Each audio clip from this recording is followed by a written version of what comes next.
J'interpelle la conscience nationale ce matin sur la mauvaise gestion de l'état civil au Cameroun.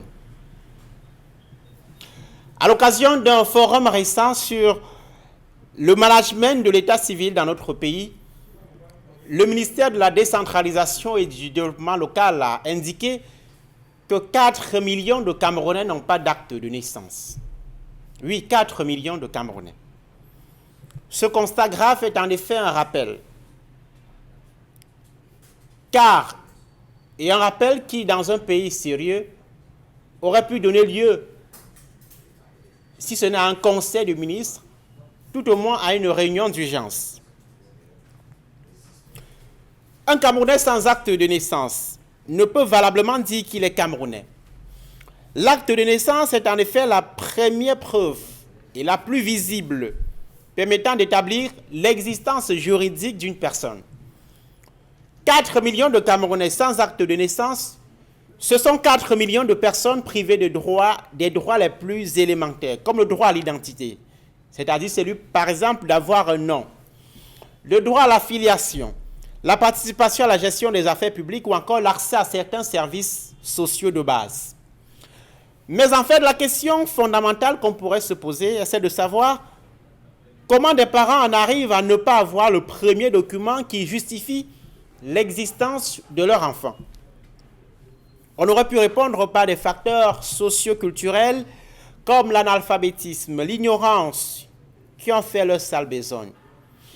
Mais ce serait une grosse erreur, un grossier raccourci, car d'après les données officielles, les régions comme le littoral, le centre ou encore l'ouest, réputées pour avoir des taux de scolarisation au-dessus de la moyenne, ont près d'1 million de personnes sans acte de naissance. La conclusion est donc simple. Le problème est aussi ailleurs. Dans certains arrondissements, y compris dans les régions du centre, du littoral ou de l'ouest, on peut facilement parcourir 2 à 4 kilomètres sans voir le moindre centre d'état civil. Dans des régions vastes comme l'extrême nord ou encore la région de l'est, il faut parfois compter une ou plusieurs dizaines de kilomètres pour apercevoir ces structures dédiées à l'établissement des actes d'état civil. Toute chose qui décourage les populations dont la plupart, dans bon nombre de ces cas, des zones reculées, vivent essentiellement des travaux champêtres. Dans un tel contexte, entre payer 1000 francs CFA et plus pour aller chercher un document administratif à plusieurs kilomètres et prendre une machette pour la plantation, le choix est très rapidement fait. Ce facteur, ajouté à la négligence de certains parents, pas au fait de l'importance d'un document comme l'acte d'état civil, a vite fait d'approfondir ce mal. Autre élément, la vétusté du système de gestion de l'état civil au Cameroun. Si des efforts ont été faits dans ce sens, il faut bien noter que dans la plupart des centres d'état civil, les documents sont mal classés, gérés de façon manuelle et souvent mal conservés.